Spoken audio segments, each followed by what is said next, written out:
Të dashur shqiptar, gazetari Marin Mema lexon vetëm titrat që i vën atij përpara syve. Këto titra i ka përgatitur gjithmonë profesor Neritan Ceka, i cili ka qenë në shërbim të Akademisë së Athinës që në fillimet e karrierës së tij. Neritan Ceka ka bërë qytete ilire, qytete të pastra greke, që nuk janë quajtur ilire në asnjë dokument. Janë quajtur greke. Një nga këto qytete është qyteti Kestria. Është në kufi me Konispolin, me Greqinë. Kestria është një qytet i lashtë i fortifikuar i periudhës helenistike, thuhet në dokumentat e lashta romake dhe greke. Është i vendosur në jugun ekstrem të Epirit, që tani quhet Shqipëri, dhe konsiderohet një nga zbulimet më të rëndësishme arkeologjike të kësaj zone. Vendodhja dhe identifikimi i qytetit Kestria ai ndodhet në një kodër të izoluar gëlqërore që quhet Çuka e Ajtojit. Në greqisht do thot Çuka e Shenjtë, kodër e shenjtë. Pranë fshatit Çiflik me emrin turk, që nuk ekzistonte në periudhën e Bizantit. Në bashkinë e Konispolit, një emër grek. Në jug të Butrintit antik, një emër grek. Bouthrinthos, në greqisht, dialekti Korinthit. Ky vendbanim është identifikuar nga studiues të ndryshëm si qyteti antik i Kestrias, i cili përkiste rajonit historik të Kestrinës në Kaoni.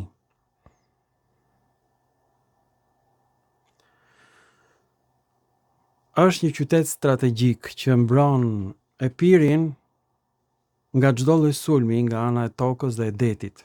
Është në një vend të lartë. Kestria ka një rëndësi të veçantë strategjike dhe historike. Epoka e ndërtimit. Qyteti është themeluar rreth shekullit të 4 para Krishtit, por pati një zhvillim të rëndësishëm gjatë periudhës helenistike.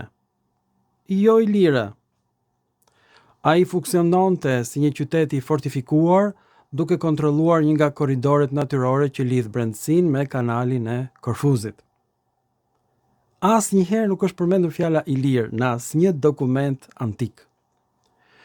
Rëndësia strategjike dhe ushtarake, së bashku me qendra të tjera të rendit të dytë si Melani dhe Malçani, që janë emra serb, të vendosur mbas pushtimeve slave, Kestria ishte pjesë e një sistemi fortifikues rajonal të krijuar nga qytetet kryesore të Kaonisë si Foinike, qyteti Fenikasve, dhe Antigonea, që është Gjirokastra sot. Të gjitha qytete greke, jo ilire. Pozicioni i saj në një zonë kufitare midis fiseve Kaone dhe Thesprote e bënte një pikë kyçe nga pikpamja ushtarake. Legjenda thot kështu: sipas miteve, emri i rajonit Kestrin vjen nga Kestrinos, që ishte biri i Heleni dhe Andromakës, udhëheqës të mërguarve trojan në këtë zonë pas rënies së Trojës. Është legjend. Është përrall, si zanat e malit dhe kreshnikët. Nuk është histori e vërtet. Është marrë nga Iliada dhe një fragment tjetër në Odisea. Nuk është banuar nga njerëz të vërtet. Ka qenë vend mitik, mitologjik. Fundi i qytetit u shkatrua. Shkruhet në dokumente të ndryshme se Kestria u shkatrua gjatë pushtimit romak, në periudhën post-helenistike, jo ilire, pas rënies së mbretërisë së Epirit. Nuk përmendet Iliria. Megjithatë, zona vazhdoi të jetë e banuar me dëshmi të një fortese bizantine dhe të një vendbanimi të periudhës osmane, shekulli 4 dhe 16 në shpatet e Kodrës. Struktura dhe arkeologjia e qytetit. Ky vendbanim arkeologjik dallohet për muret e tij mbreslënse, gjigande. Sipas burimeve kryesore, këto mure janë rreth 10.000 vjet para erës sonë. Mure të tilla janë gjetur në Australi, në Amerikë, në Kinë. Mure me ploçat ciklopike. Dhe në Kestria. Fortifikimet. Karakteristika me spikatur është muri 2 fish rrethues, i ndërtuar me masoneri poligonale, gur të latuar në formë poligonale që përshtaten së bashku, por pa llaç. Gur ciklopik që rinë me njëri tjetrin, kaq bukur, të thurur, dhe s'ka nevojë për llaç. Fare.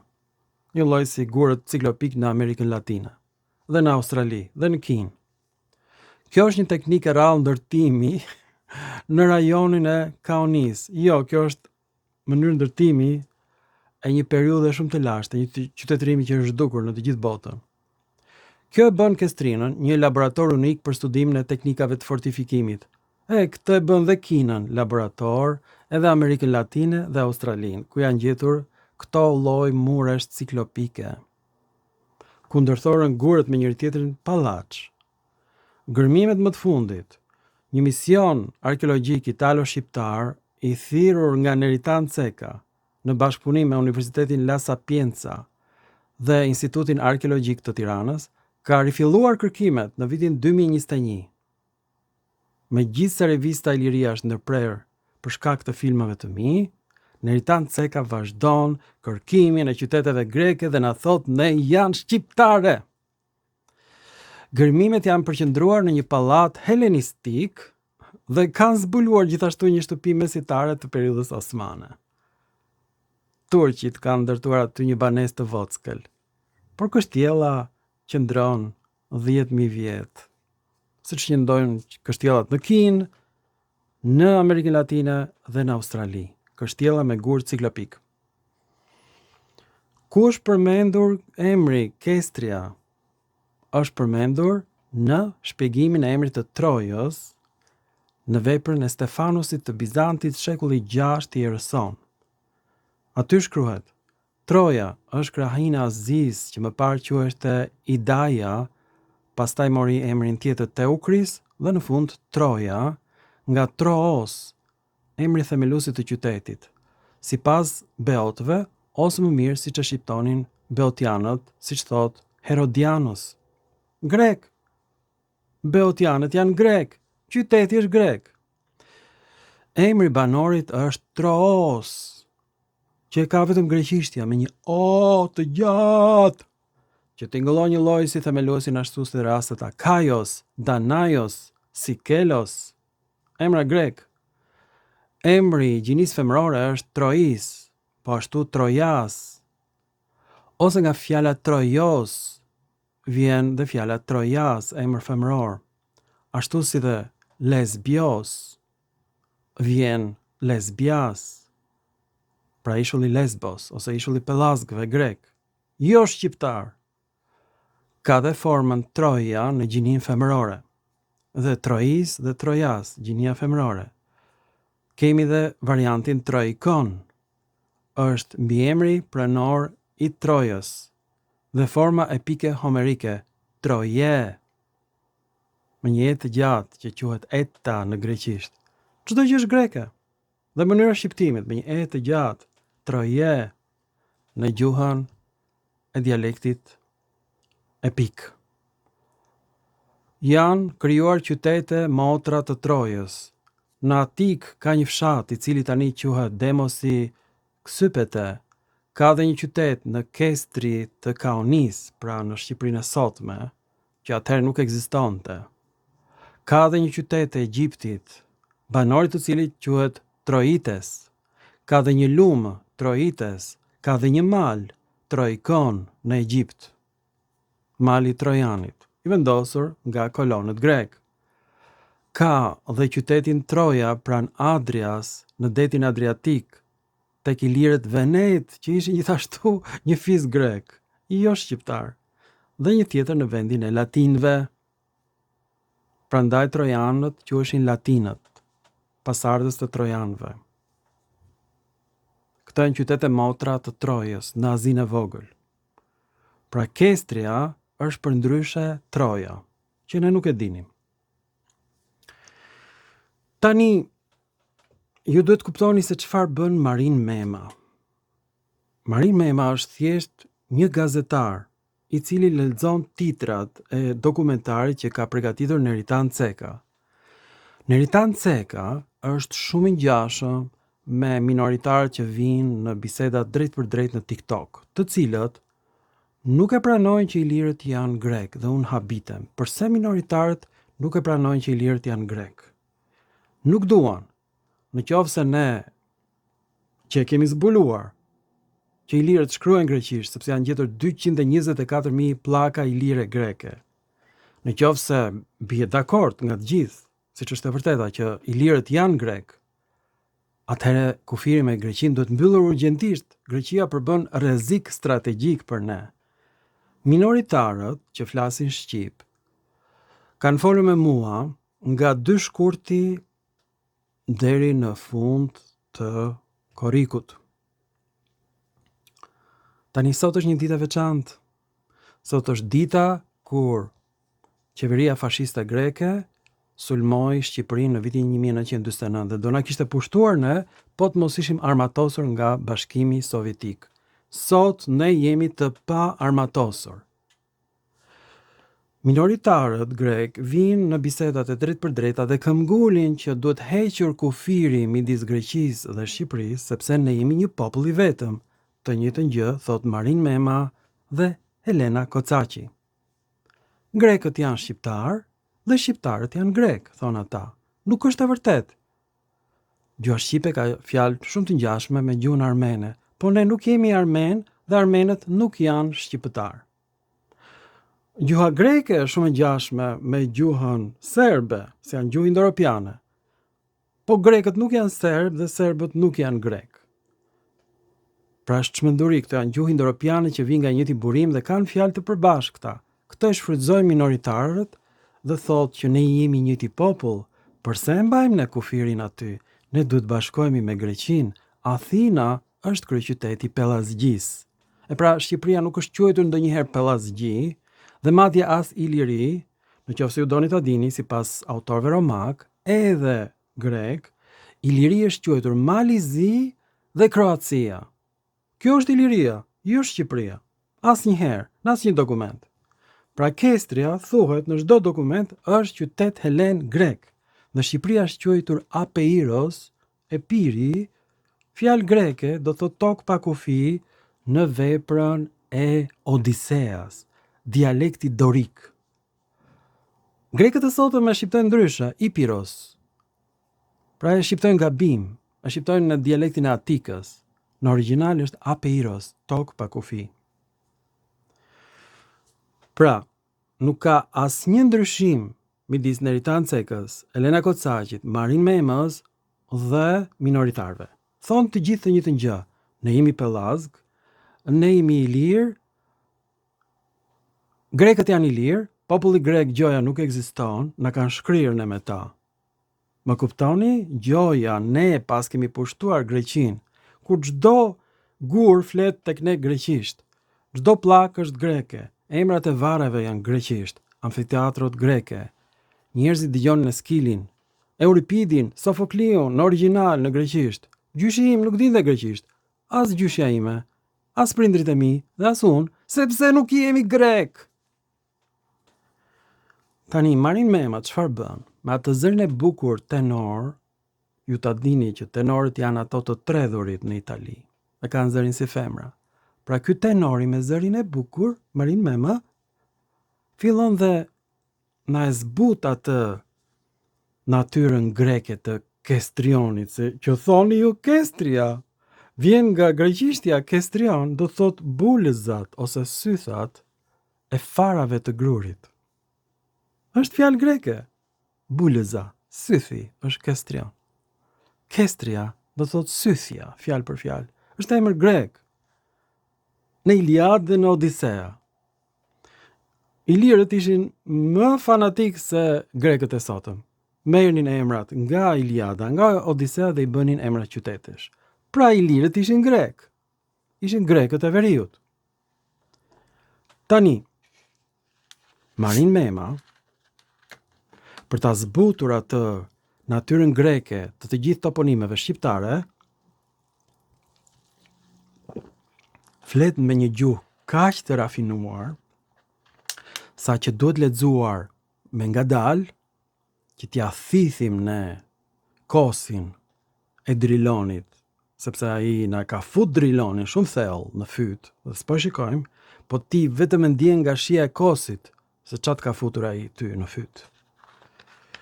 Ta shikojmë kosin e Marin Memës, a? Është shumë kos i lezetshëm. Megjithëse teorikisht do të ishte i tredhur. Dhe Marin Mema thot kështu, lexon titrat e Neritan Cekës.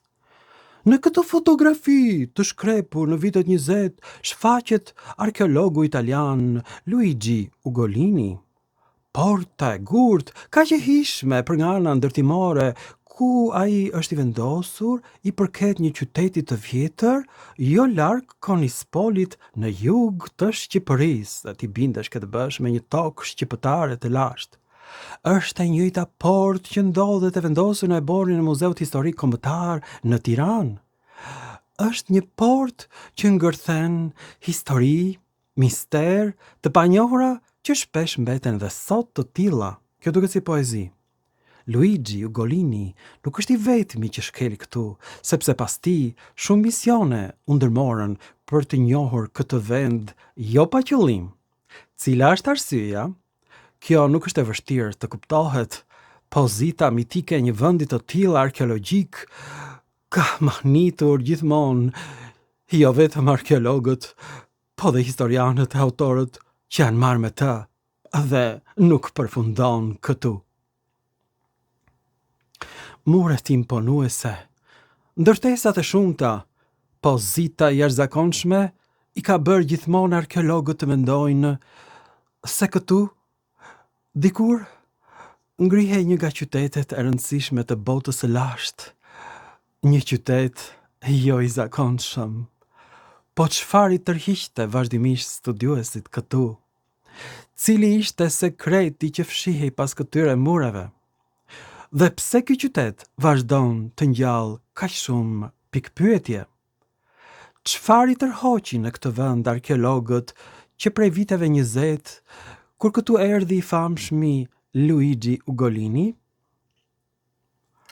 Kujt i përkiste ky qytet 2700 vjeçar, ndoshta edhe më i vjetër?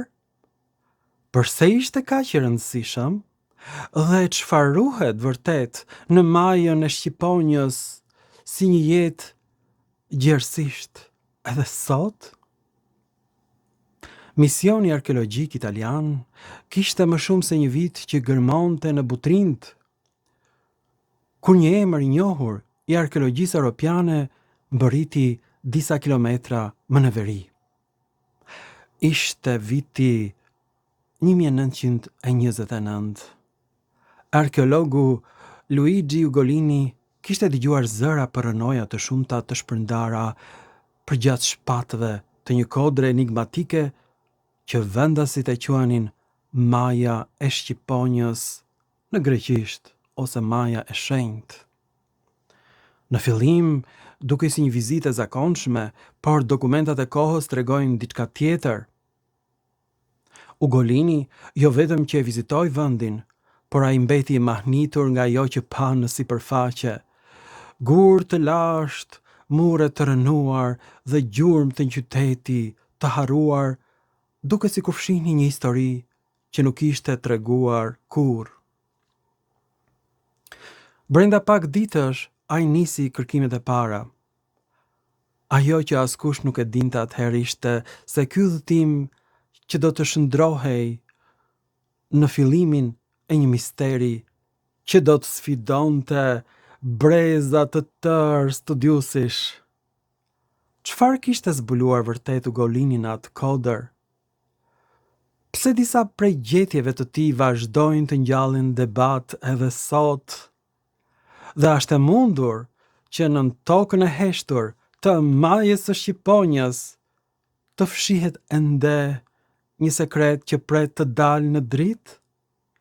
Kështu nisi një nga enigmat më këmbgulëse të arkeologjisë shqiptare. Ngjitja drejt majës më të lartë, ku ndodhet qyteti, nuk është as pak e lehtë, dhe kështu sigurisht ka qenë dikur, edhe për ushtrit e shumta që kanë kaluar këtej. Kjo do të thotë se ky qytet kishte një mbrojtje shumë të mirë, përveç se një pozicion shumë të rëndësishëm në rrugët e vjetra tregtare. Në fushat e ulta të Kestrinës, ku ujërat qëndrojnë për një kohë të gjatë, shfaqet izoluar mali Shqiponjës, i cili nga larg ka formën e një koni në formë shqiponje, ndërsa nga pranë, për shkak të shpateve të pjerta të mbuluara nga shkëmbinj gëlqeror, shfaq një fytyrë krejt tjetër. Pamjet e tij ndryshojnë aq shumë sa që ngjason me një grumbull të madh gurësh, të varfër nga bimësia dhe nga pemët. Natyra e këtij vendi e bën punën shumë të vështirë. Brenda mureve, mure të tjerë janë ngritur mes shkëmbinjve të punuar me kujdes, me siguri përkasin shtëpive, por misteri sapo ka filluar. Në mënyrë të çuditshme, pothuajse të gjitha kërkimet e kryera nga Luigi Ugolini në këtë vend u zhdukën nga qarkullimi. Për gati 7 dekada, shënimet, raportet dhe dokumentacioni mbledhur prej tij konsideroheshin të humbura përgjithmonë. Pastaj ndodhi e papritura. Në vitin 1936, në kulmin e karrierës së tij, Ugolini vdiq papritur. Rrethanat e vdekjes së tij nuk i dhanë fund vetëm jetës së një arkeologu të shquar. Ato lanë pezull dhe shumë pyetje mbi punën që ai kishte nisur. Drejtimin e misionit arkeologjik italian e mori arkeologu Piero Marconi, i cili trashëgoi jo vetëm kërkimet, por edhe enigmat që i shoqëronin ato. Por fati do të godiste përsëri. Vetëm 2 vjet më vonë, në vitin 1938, Marconi humbi jetën në një aksident ajror. Brenda një periudhe të shkurtër, 2 njerëzit që dinin më shumë për zbulimin e këtij vendi nuk jetonin më, dhe më pas heshtje. Si është e mundur? Nga i moment, gjurmët e dokumentave u zhdukën. Askush nuk e dinte se ku ndodheshin shënimet e ekspeditës, çfarë përmbanin, raportet e plota apo çfarë ishin zbuluar realisht gjatë atyre kërkimeve të hershme. Me kalimin e viteve, me specialistëve u krijua bindja se arkivi ishte humbur përgjithmonë, por e vërteta rezulton shumë më ndërlikuar. Ajo që pasoi ngjan më shumë me faqen e një romani thriller sesa me historitë e zakonshme të një ekspedite arkeologjike. Dokumente të zhdukura pa gjurmë, vdekje të papritura, arkiva të mbyllura dhe dekada të tërë pyetjesh pa përgjigje. Diku në errësirën e historisë fshihej ende hallka që mungonte edhe një ditë pas shumë vitesh heshtje, ajo do të rishfaqej. Ka patur shumë probleme misioni italian, se filloi edhe lufta. Ikën, patën disa aksidente dhe ka patur dhe arkeolog të tjerë. Do më thënë edhe u zhdukën dhe mendoj se dokumentat ishin zhdukur me një nga këto aksidente ajrore, por që në fakt ishin në arkivat në Itali, në Rom. Dhe kjo u gjet në një mënyrë fare të rastësishme. Pasi u botuan në vitin 2005 nga ekipi anglez që bënte punimet në Butrint. Pas këtyre të dhënave, u zbulua puna e bërë nga Ugolini për gjatë një viti, kur italianët u përqendruan këtu, por ata nuk ishin të vetmit. Megjithatë, sa herë që dukej se enigma po zgjidhej, një tjetër mister dilte në horizont. Në vitin 1960, u bë një ekspeditë e madhe që ishte vazhdimi i ekspeditës së Apollonisë. Ishte një ekspeditë shqiptaro-ruse sovjetike në atë kohë, me Selim Islamin, Hasan Cekën dhe Vladimir Blavatskin nga ana tjetër. Këtu Neritan Ceka ndërhyn. Unë kam qenë student dhe i kujtoj, jam dëshmitarja sa ekspedite, ku bën pastrimet e para, pikërisht tek pallati për të cilët ne kemi folur. Historia e dokumenteve të humbura nuk përfundon këtu. Dekada pas Ugolinit, një tjetër ekspedit do të përpiqej që të zbulonte sekretet e këtij vendi. Në vitet 60, misioni i përbashkët shqiptar-sovjetik kreu vëzhgime dhe kërkime të reja në këtë zonë. Megjithatë, çuditërisht, fati i dokumentacionit të mbledhur do të ndiqte të njëjtën rrugë enigmatike. Raportet nuk u botuan kurrë, shënimet, analiza dhe rezultatet e fushatës u zhdukën nga vëmendja e publikut dhe studiuesve. Edhe sot, pas kaq shumë vitesh, askush nuk mund të thotë me siguri se ku ndodhen. Disa arkeologë besojnë se pas prishjes së marrëdhënieve mes Shqipërisë dhe Bashkimit Sovjetik, materialet mund të kenë përfunduar në arkivat ruse, të mbyllura dhe të paarritshme. Por kjo mbetet vetëm një hipotezë, asnjë provë përfundimtare nuk është gjetur. Të vetmet gjurmë të kësaj ekspedite janë disa fotografi të rralla dhe fragmente filmike të realizuara nga kinostudia Shqipëria e Re. Pamje të shkurtra, pothuajse të heshtura, që tregojnë arkeolog në teren, gërmime dhe objekte të nxjerra nga toka. Copëza të një historie, pjesa më e madhe së cilës mungon ende dhe kështu natyrshëm misteri thellohet. Dy ekspedita, dy periudha të ndryshme, dy grupe dokumentash që duket sikur janë zhdukur pa lënë gjurmë. Dosje të humbura, raporte të pabotuara dhe arkiva të mbyllura vazhdojnë të hedhin hije mbi historinë e kërkimeve. Çfarë përmbanin ato dokumente? Çfarë zbuluan studiuesit që nuk arritën kurrë të publikohej ky material? Dhe a ndodhen ende diku këto materiale në ndonjë raft të harruar arkivi? Përgjigjet që kërkohen prej dekadash? Për momentin, askush nuk i di. Megjithatë, të dhënat e para më të plota dhe të detajuara i solli një tjetër fushat në vitet 70, por edhe ajo pati problemet e saj me botimin e rezultateve të kërkimeve. Edhe ato ngërmime kemi informacione se u bën disa studime edhe mbi banesat, mbi fortifikimet dhe Neritan Ceka i ka bërë këto kërkime po ashtu dhe arkeolog të tjerë. Në këto gërmime të Islamit dhe të Neritan Cekës, në fakt, një broshur është botuar më vonë në vitin 2006 dhe vëllimi mbi çukën e Ajtojit nuk u realizua deri në fund. Domethënë, shumica e materialeve për shumë kohë ka ngelur e paditur, e pa njohur për publikun. Një projekt i ri që ka nisur në vitin 2021, po synon jo thjesht të mbledhë dhe detajoj të gjitha të dhënat e deri tanishme të zbuluara në këtë qytet, por dhe të çojë më tej kërkimet. Bashkëpunimi përfshin Institutin e Arkeologjisë, Universitetin e Romës, La Sapienza, atë të Tiranës dhe Akademinë e Shkencave.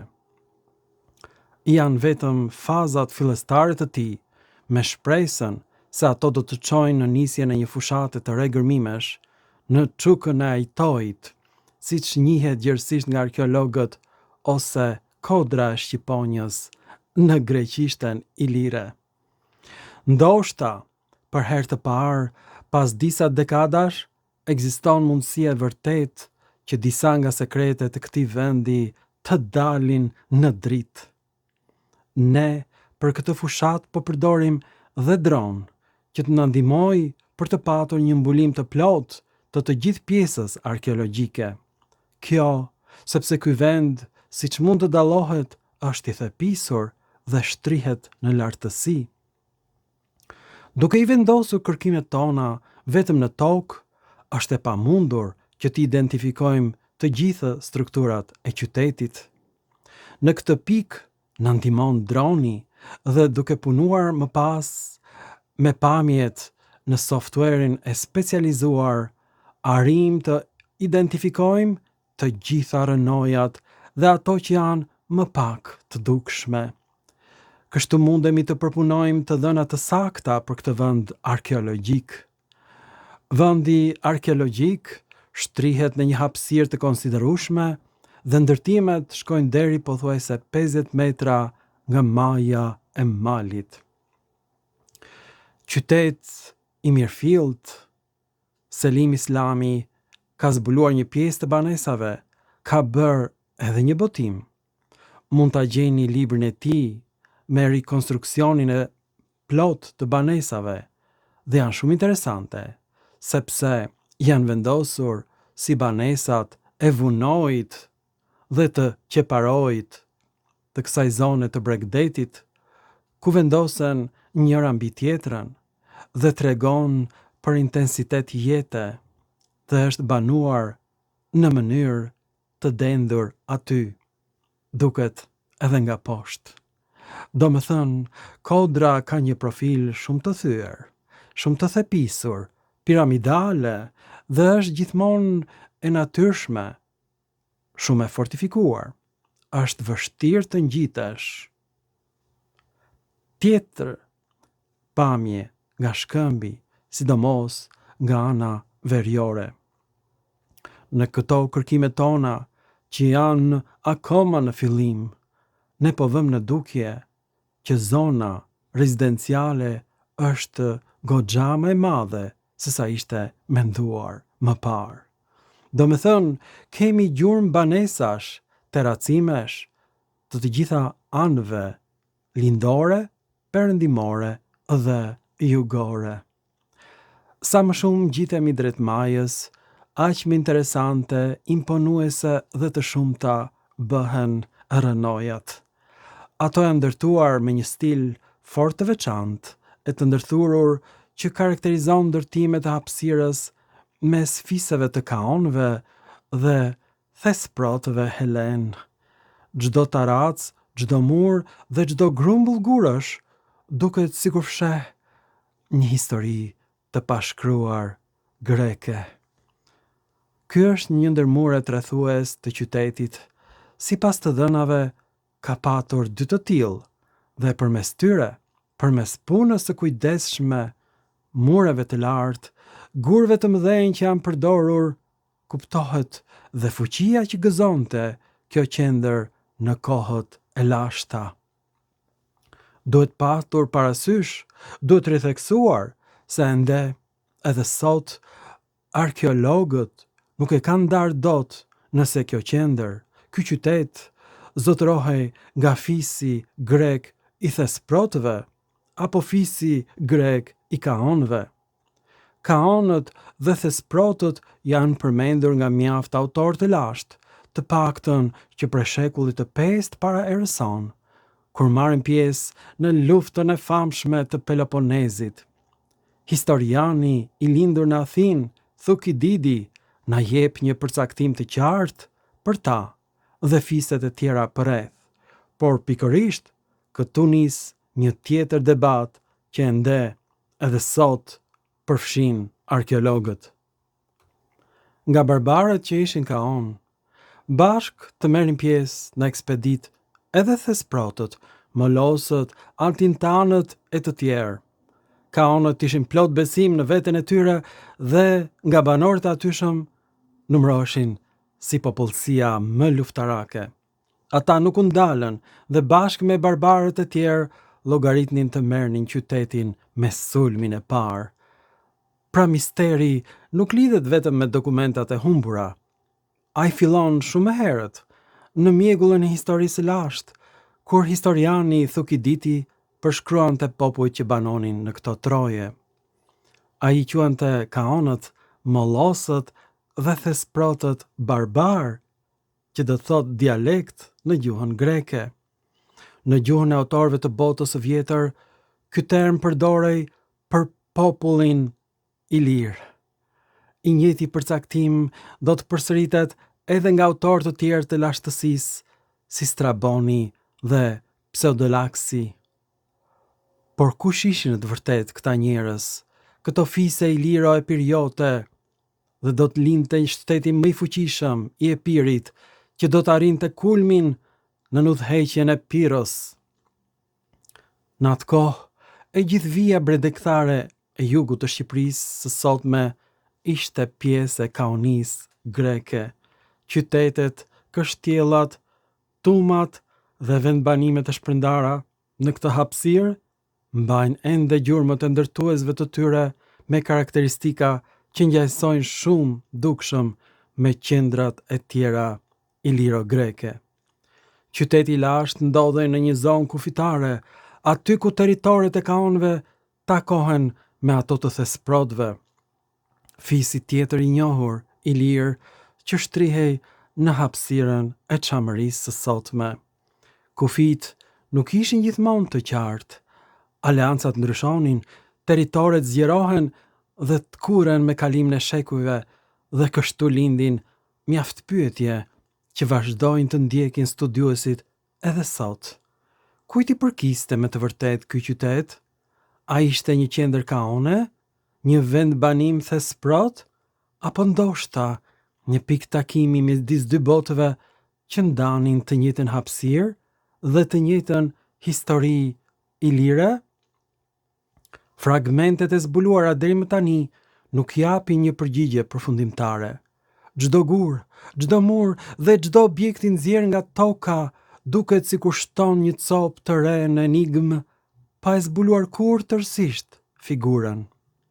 Dhe ndërsa kërkimet vazhdojnë, identiteti i vërtet i qytetit mbetet një nga pyetjet më intriguese të historisë së kësaj treve. Dhe ndërsa kërkimet vazhdojnë, identiteti i vërtet i qytetit mbetet një nga pyetjet më intriguese të historisë së kësaj treve.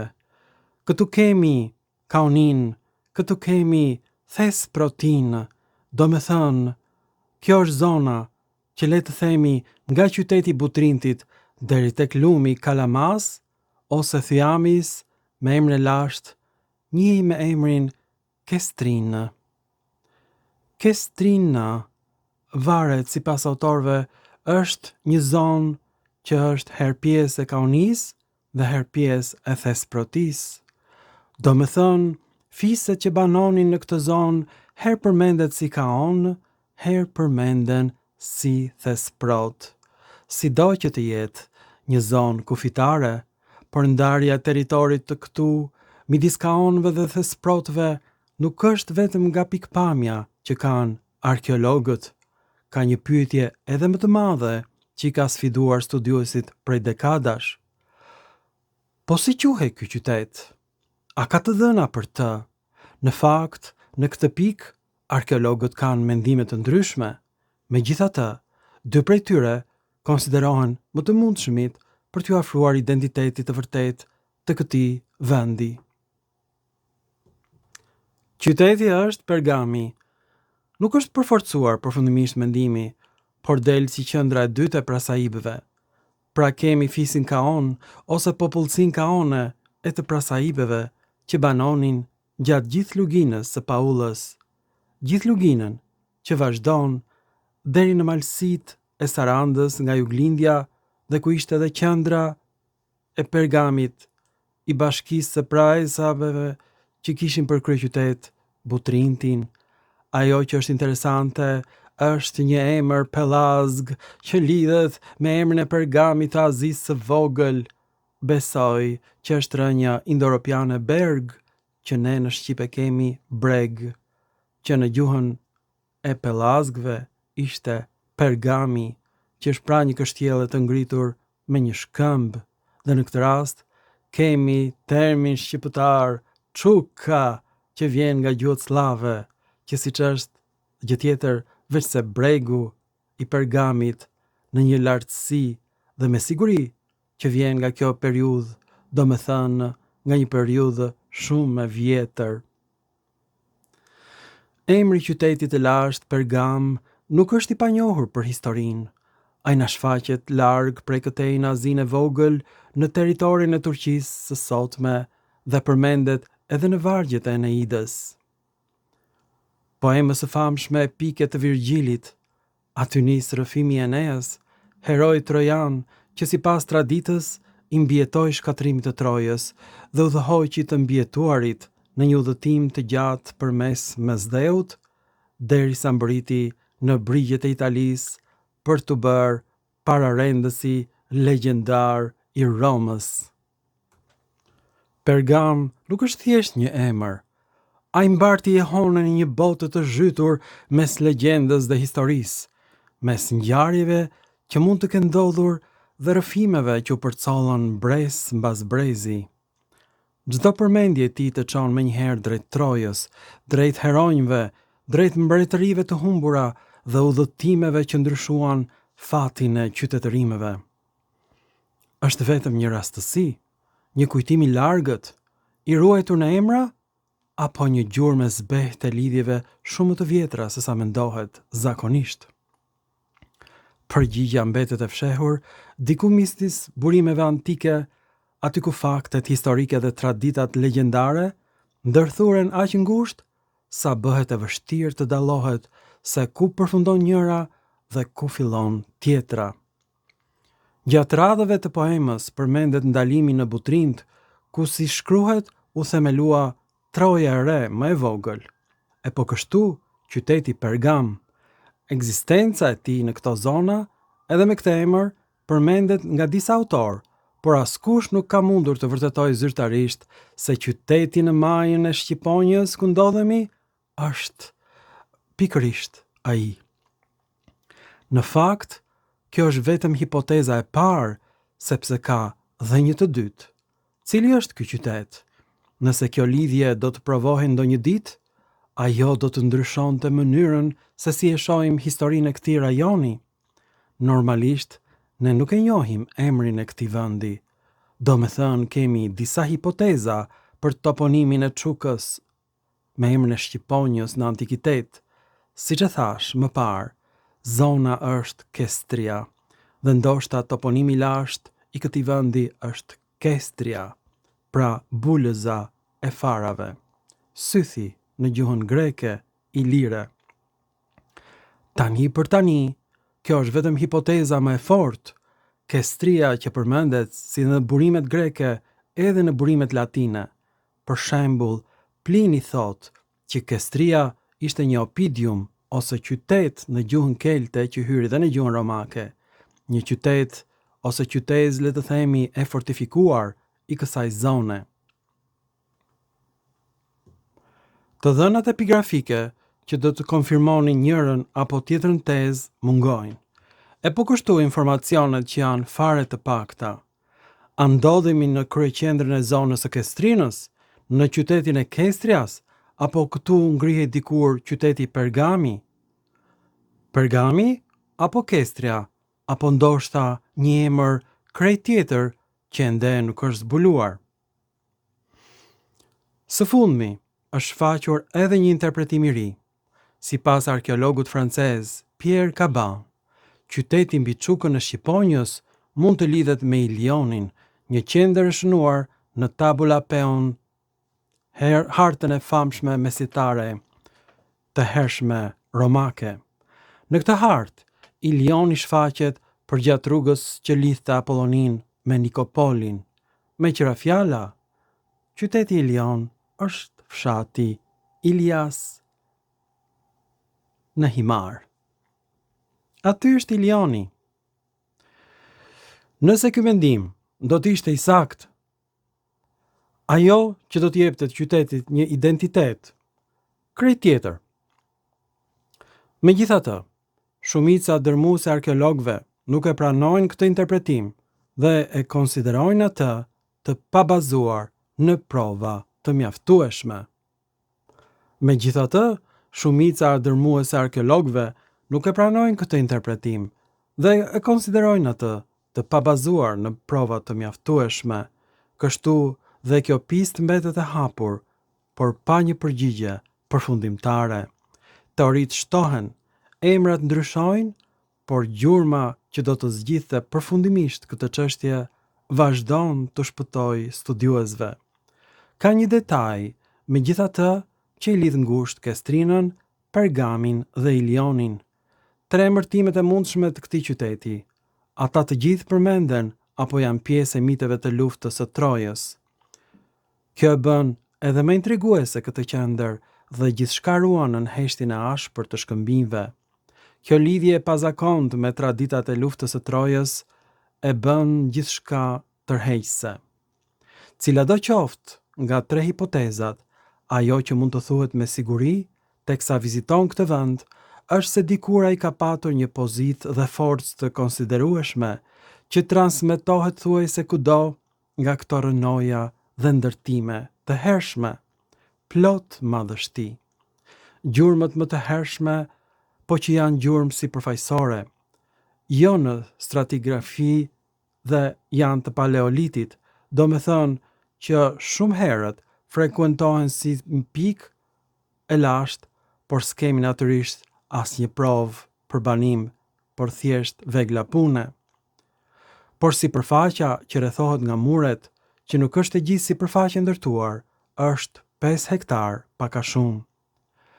Gjithë sipërfaqja, duke përfshirë dhe fshatin poshtë ndërtesat, jashtë mureve shkon mbi 18 hektar. Muret kryesore mbrojtëse të qytetit i takojnë fundit të shekullit të 4 dhe fillimit të atit të 3 para erës sonë, pra diku 2500 vjet më parë. Megjithatë, fakti që këto janë zbuluar, gjithashtu dhe vegla pune të periudhës së paleolitit, do të thotë se pikënisja e jetës daton shumë herët këtu. Historia e këtij vendi duket se nis përpara se sa të ngriheshin muret që shohim sot. Kjo ka qenë një nga banesat më të mëdha të këtij qyteti. E vizituar në vitin 1929 nga arkeologu italian Luigi Ugolini. Edhe sot dallohen punimet e kryera në shkëmb. Është një banesë që është vendosur në 3 kate të ndryshme. Punimet ende dallohen qartësisht, ashtu siç edhe qeramika dhe tegullat të shumta. Me sa duket, për shkak të punimeve cilësore të sipërfaqes së konsiderueshme të kësaj banese, ajo nuk i përkiste një njeriu të zakonshëm, pse jo, një prijesi apo një njeriu që gëzonte një pozitë të rëndësishme në këtë qytet. Qyteti kishte 4 hyrje kryesore që lejonin kalimin drejt pjesës së brendshme të tij. Po kur Luigi Ugolini mbërriti këtu në vitet 20, ai zbuloi se 3 prej tyre ishin bllokuar qëllimisht. Përse ishin marrë në një vendim të tillë, nuk dihet. Ndoshta banorët po përballeshin me një periudhë pasigurie dhe kishin zgjedhur të kufizonin hyrjet për arsye mbrojtëse, por kundër kujt, nga cili rrezik, çdo portë e mbyllur fsheh një histori që nuk arriti kurrë të shkruhej. Kushdo që udhëroi bllokimin e tyre kishte një arsye, por ajo arsye është të zhdukur bashkë me njerëzit që e njihnin. Sot kanë mbetur vetëm pyetjet dhe portat e heshtura që vazhdojnë të ruajnë sekretin e tyre. Nuk dim se çka ndodhur me të, por në përgjithësi, qyteti ka nuk përfaqësojnë fatet e pjesës tjetër të Epirit që u shkatruan në vitin 167 nga Pal Emili. Ajo që karakterizon çukën e Ajtojit ose kodrën e Shqiponjës është një rindërtim i kështjellës në kohën e antikitetit të vonë dhe me siguri edhe gjatë principatave të Epirit, do me thënë të shekullit të 4, pastaj më vonë dhe me feudalët shqiptar të Epirit. Një nga pengesat më të mëdha për të kuptuar historinë e këtij vendi është fakti se emri i tij i lashtë mbetet ende i panjohur. Pa një emër është e vështirë të lidhesh me siguri me ngjarjet, konfliktet apo përshkrimet që autorët antik kanë lënë pas. Qyteti shfaqet përmes mureve, rrugëve dhe objekteve të zbuluara, por identiteti i tij vazhdon të shpëtojë. Mendohet se pas pushtimit romak të këtyre territoreve në shekullin e dytë para erës sonë, qendra u braktis gradualisht dhe jeta u zhvendos në zonat më të ulta. Megjithatë, historia e tij nuk përfundon këtu. Gjurmët e mureve mesjetare tregojnë se pas shumë shekujsh u rikthye sërish në jetë, por dhe sot ai mbetet dhe një prani e pazakontë në peizazhin e historisë. Një qytet që ekziston, por pa një identitet të sigurt, një emër që dikur njihi nga të gjithë, por që koha e ka fshirë pothuajse plotësisht nga kujtesa. Dhe derisa emër të zbulohet, qyteti do të vazhdojë të qëndrojë midis historisë dhe të së panjohurës. Tashmë, çdo shpresë është varur te kërkimet më të fundit.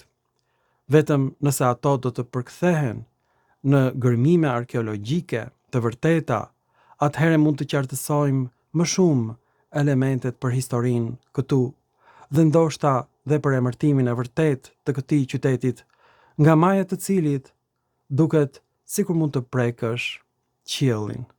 Padyshim, kjo është arsyeja që dhe sot njihet si Çuka ose Maja e Shqiponjës. Deri atëherë, Maja vazhdon të ruaj heshtjen e saj, ndërsa pyetjet mbeten më të shumta se përgjigjet. Nga këtu, ata lidheshin me Butrintin, Malharen dhe të gjitha qendrat e rëndësishme. Nga këtu, zotëronin rrugët dhe po kështu detin drejt ngushticës së Korkyrës, Korfuzit të sotëm. Pozicioni strategjik tregon se kjo nuk ishte një qendër e zakonshme, por një vend nga ku kontrolloheshin lëvizje, tregëti, po kështu dhe pushtet. Shikoni çfarë mrekullie është ky qytet. Ndoshta në të ardhmen, nëse këtu nisin gërmimet arkeologjike, do të mund të mësojmë më shumë për historinë që fshihet këtu, por deri atëherë, e gjithë kjo zonë arkeologjike do të mbetet për fat të keq një enigmë, një pasuri e jashtëzakonshme fare e panjohur për gjurmat shqiptare nga Maja e Shqiponjës Marin Mema. Ju falemnderit.